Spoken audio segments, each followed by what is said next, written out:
fellow Movie Crusaders, and welcome to our latest episode. My name is Sean Wasserkrug, and today we're reviewing the latest Netflix film to hit the streaming services, Day Shift. Now, with Day Shift, this was a movie that, when I saw the first trailer for it, I was generally excited. I love watching Jamie Foxx. I think he's a great actor, and when he gets to kind of play more of the fun, cocky version of Jamie Foxx than the serious Oscar-baiting kind of actor Jamie Foxx, I tend to enjoy his movies a lot more. Not to say that those films aren't bad. I think Collateral is still probably one of his best performances ever. But when he's playing these types of characters, I just can and we said this with Brad Pitt last week with Bullet Train, and there are other actors as well. Is when Jamie Foxx is having fun, then you're having fun. And you also add the addition of Dave Franco to this as well, which is Dave Franco is another guy that I enjoy most of the time, but he can get real annoying at other moments. So if there's a nice blend of Dave Franco in here, especially with someone to the likes of Jamie Foxx, this could potentially be a fun film. Now, when I saw the trailer for this I think about a month or so back, the action in the set piece that we see, which actually starts the film off, is the trailer that we see in the movie, is basically the opening scene of the film. It definitely gave me John Wick vampire vibes. You got real cool, honestly, actually more like John Wick meets Ash the Evil Dead vibes, which to me is right up my alley. I love that kind of comedy action humor with maybe some grotesqueness, but ultimately fun, violent gore with it as well. And that trailer really, really spoke to me, so I was actually real excited to check this movie out. And with Day Shift, the general idea or the general plot for Day Shift, we're following Bud Jablonski, played by Jamie Foxx.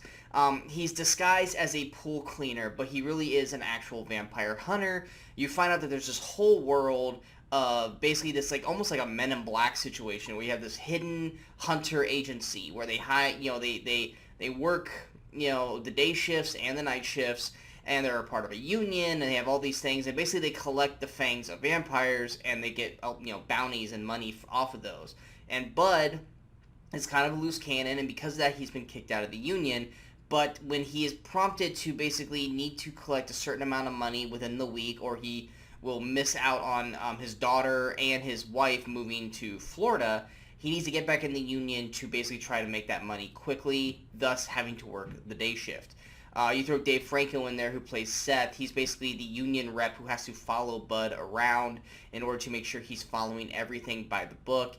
And that's basically kind of your main story there. You have the main lead vampire who has this scheme that they're trying to do, which could have been delved a little bit more deeper into, absolutely. But the lead vampire, played by Carla Souza, I've seen her in things, mainly Home Economics on ABC. I enjoy her quite a bit. I think she's fine in the film overall. But the main thing of this film is Jamie Foxx, Dave Franco. You also have Snoop Dogg in there as well as a vampire hunter named JD. The world itself is very much like a video game. And what I say is that the first act of this film is literally, for the most part, exposition dump, which, once again, depending on how you drop the exposition, can be either boring or, intuitive or, kind of fun to watch. And with Day Shift, while dropping all this exposition dump mainly through Dave Franco and Peter Stormare's Troy and Bud, you are getting these informations of this world that they've created in this film. And I was actually very interested in this world of this Hunters Association, and there's 5 different types of vampires in the world, and each one's unique in their own different way, and basically this organization that hunts vamps and why they have a union and all this kind of stuff. And it was interesting to me. A little exposition heavy at the start, but for the most part, I was intrigued and interested in the world that we got. Then you throw in the first set piece with Jamie Foxx fighting the old lady, which everyone's seen in the trailer, and it's fun, it was exciting, it was an enjoyable intro to the film itself.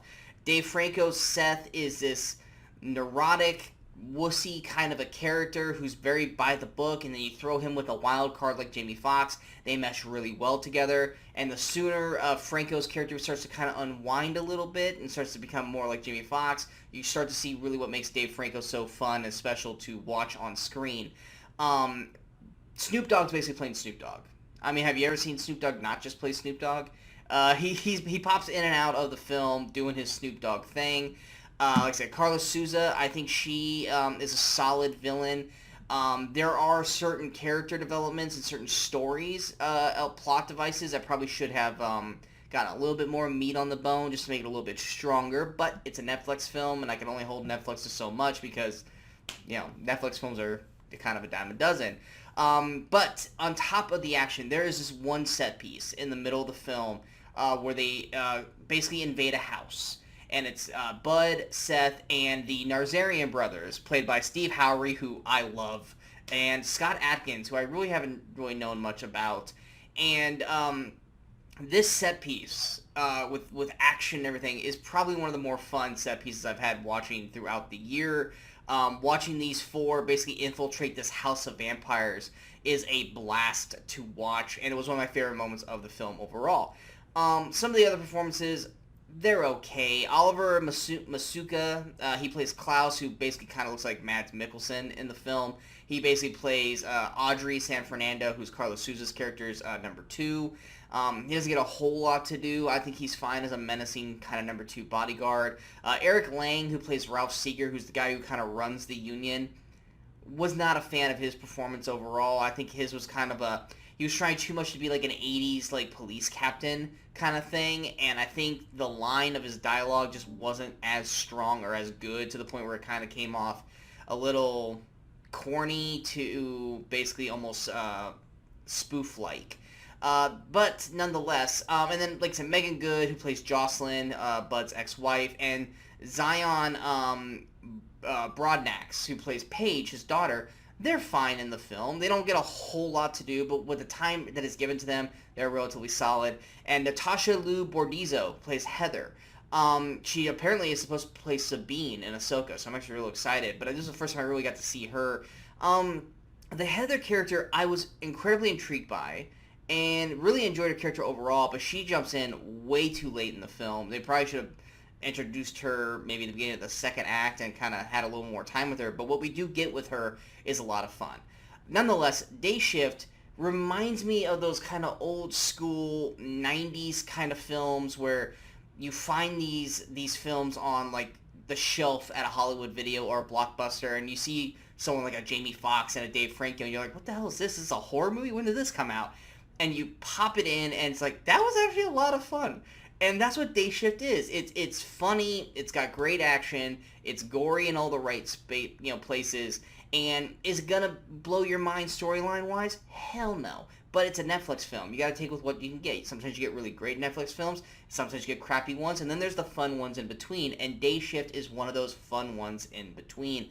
If they were to ever consider coming back and doing a sequel of this, I would definitely be more inclined to see a sequel of Day Shift before I would probably see a sequel to Project Power, which was the other Netflix Jamie Foxx film, or hell, even Bright with Will Smith. I could give a rat's ass about a sequel of that, but I would love to see a sequel with these characters, or at least this world, because I just had a lot of fun being in it for the almost 2-hour ride that we get.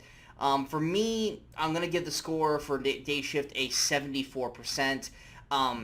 What I did like about it, I really, really liked, but there are, like I said, story elements, certain characters, and, like I said, the exposition was a little heavy in the first half, but, like I said, you want an old school 90s kind of fun action ride, like I said, that has that John Wick, almost Evil Dead type atmosphere, then I think you're really going to enjoy Day Shift, and if you like a fun Jamie Foxx and, of course, Dave Franco, then you're going to enjoy this overall.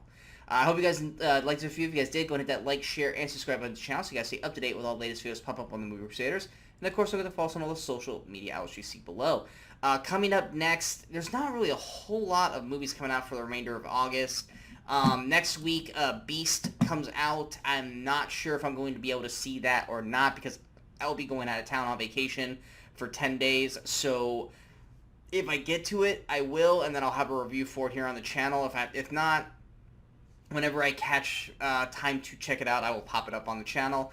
Other than that, there's not really a whole lot else. August 26th, we've got Samaritan and 3,000 Years of Longing coming out. I'll definitely be checking out Samaritan. I don't know if I'll be checking out 3,000 Years of Longing or not.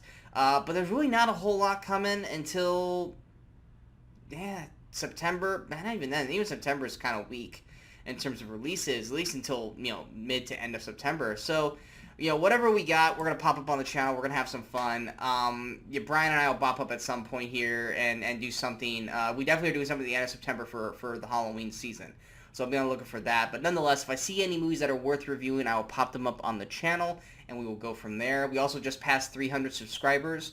I know by YouTube terms that's not a lot, but for me personally, I would like to thank all 301 currently subscribers that we have for joining and watching these videos that I've put a lot of work into for the past 3.5 years. It is much appreciated. I hope you guys stick around and keep watching what we bring to the channel, and more grow from here as well. So thank you from the Movie Crusaders to my fellow Movie Crusaders. Thank you for sticking by with me through these years. And until next time, in case I don't see you, good morning, good afternoon, and good night, Movie Crusaders.